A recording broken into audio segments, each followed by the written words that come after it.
6월 27일 오늘 하나님의 말씀은 민수기 12장 말씀입니다. 1절로 3절 말씀. 모세가 구스 여자를 취하였더니 그 구스 여자를 취하였으므로 미리암과 아론이 모세를 비방하니라. 그들이 이르되 여호와께서 모세와만 말씀하셨느냐 우리와도 말씀하지 아니하셨느냐 하매 여호와께서 이 말을 들으셨더라. 이 사람 모세는 온유함이 지면의 모든 사람보다 더하더라.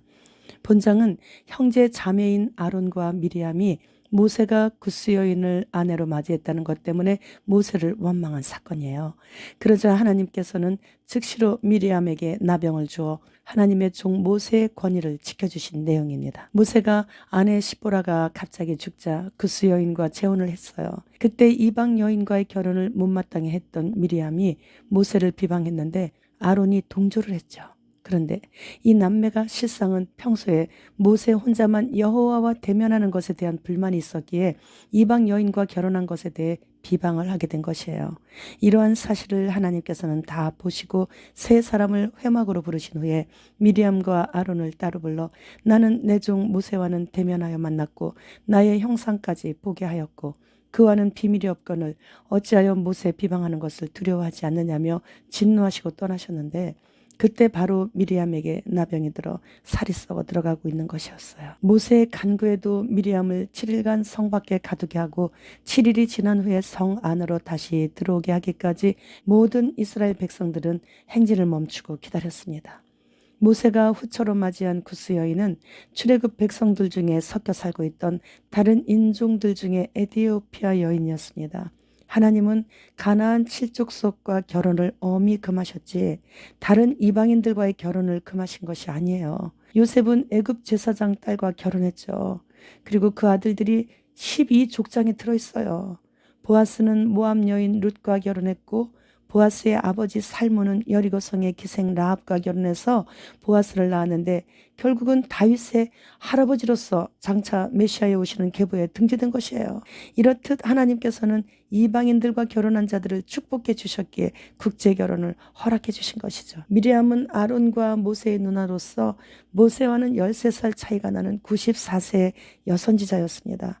아론은 84세로서 대제사장직을 수행하고 있었고 모세는 81세로 최고 지도자로서 하나님과 독대하면서 백성들을 이끌어가고 있었습니다. 그런데 모세만 혼자 여호와 하나님께 나아가고 자신들은 그 모습만 지켜보고 있다 보니 시기심, 질투심이 발했던 거죠. 그러던 차에 이방 여인과 모세가 재혼을 하자 그것을 핑계 삼아 노골적으로 모세를 비방했던 것입니다. 그러나 하나님께서는 하나님의 막중한 계약적 중재자의 사명을 감당하고 있는 모세의 권위를 세워주시기 위해 미리암에게 나병을 들게 함으로써 모세를 하나님의 대리자로 섬길 수 있도록 해주셨어요. 미리암은 선지자요. 모세를 갈대 상자에 담아 나일강에 버렸을 때 끝까지 따라갔던 친누나였는데도 여호와 하나님께 나아갈 수 있는 자신들을 막은 것 같은 오해를 하게 되어 시기심과 질투심으로 인해 모세를 비방했던 것이에요.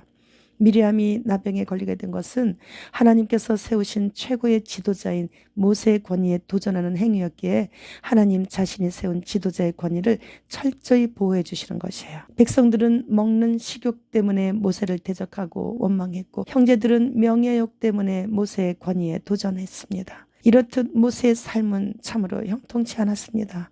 그러나 모세는 백성들의 원망을 할 때도 분노하지 않았었고 하나님 앞에 엎드렸어요.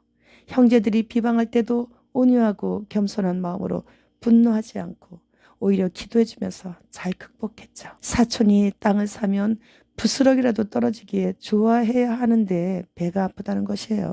자신의 막내 동생이 이스라엘 최고 지도자가 되었기에 대견하고 마냥 기쁠 수밖에 없을 텐데 이상하게 속이 쓰린 것이에요. 우리의 삶에서도 나타나는 이러한 현상들이 있죠. 말로는 축하한다고 하고는 있지만 마음속에서는 축하를 받고 있는 상대방을 향해 너 잘났다 라고 비웃으며 조소를 하고 있었다면 지금 빨리 회개하면 됩니다. 저 같은 경우에는 바로 엎드려 빌면서 잘못했습니다. 용서해 주세요 하나님 제발. 다시는 그러지 않기를 원합니다. 성령님 이 악한 저를 도와주시고 불쌍히 여겨주셔서 용서해 주시옵소서 하고 터질 것 같은 심정으로 빌며 회개하겠습니다. 그러면 즉시 용서받은 증거로 마음이 평강이 찾아오잖아요. 저는 어렸을 때 엄마에게는 등짝 한 번 맞지 않았어요. 근데 아버지한테는 몇 번 회초리로 종아리를 맞은 적이 있었어요. 그런데 그럴 때마다 두 손이 파리 손이 되는 거예요. 그냥 싹싹 빌면서 다시는 안 그러겠다고 울고불고 난리가 아니죠. 안 맞으려고. 그러나 매를 맞든지 용서를 받든지 그 자리를 절대 떠나지를 않았던 그런 기억이 있어요. 육신의 아버지에게 했던 것 같이 하늘의 하나님 내 아버지 앞에서도 똑같이 하고 있는 것을 보고 있는 거예요. 잘못했다고 빌고 나서 매를 맞아도 용서를 받고 그냥 지나가도 그냥 그것으로 끝이에요. 변함없이 내 아버지시기 때문이죠. 의인은 없나니 한 명도 없는 것 맞아요. 몸을 움직이는 범위가 넓으면 넓을수록 죄가 쌓이고 말을 하면 할수록 실수투성이가 되니까 말이죠. 그래서 누군가 주님 안에서 평안히 임종을 하셨다는 소식을 들으면 그 사람이 세상에서 가장 부러워요. 지금은 전 세계적으로 온통 짐승들이 권세를 얻어 왕성하게 활동을 하고 있습니다. 디지털 아이디가 없으면 안면 인식을 할 수 없는 세상이 바로 이웃나라 중국에서 실제 상황으로 벌어지고 있어요.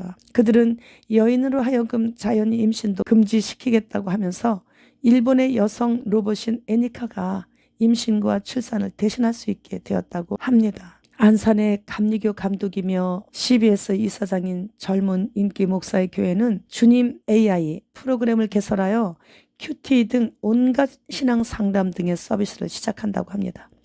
이제는 교회가 짐승을 대놓고 끌어들이고 있어요. 바이든은 대만 거주 미국인 대피를 계획하고 있어요. 우리나라 신세계 푸드에서는 올 들어 3개월간 4개의 식용곤충 상표를 등록했다고 합니다. 이렇게 본격적으로 실험실에서 암 발병 원인인 식품만을 먹게 하려고 하고 있는 이때에 중앙집중식 슈퍼컴퓨터를 만들기 위해 짐승의 마지막 수인 육지 시대가 빠른 속도로 열리고 있다고 합니다. 그러나 송명희 시인의 표에서 보면 우리나라의 북으로부터 치명적인 무언가가 날아오고 잠시 후에 휴거가 있고 그리고 바로 안전칩을 받지 않으면 매매를 할 수 없게 된다고 그렇게 말하고 있죠. 지금 현재 짐승은 뒤에서 전 세계 현 정부 수장들을 조종하고 있는 거예요. 우린 시대의 징조에 대해 예민하게 반응하면서 매 순간 하나님의 마음에 합한 자로서 행동해야 되죠. 지금은 내가 공중으로 가고 있는 길을 가로막고 있는 본토 친척 아비집을 허리띠에 띠를 띠고 손에 지팡이를 잡고 무교병을 둘러매고 급히 떠나야 하는 때입니다. 주님 지금 오십니다. 주님 어서 오시옵소서. 마라나타.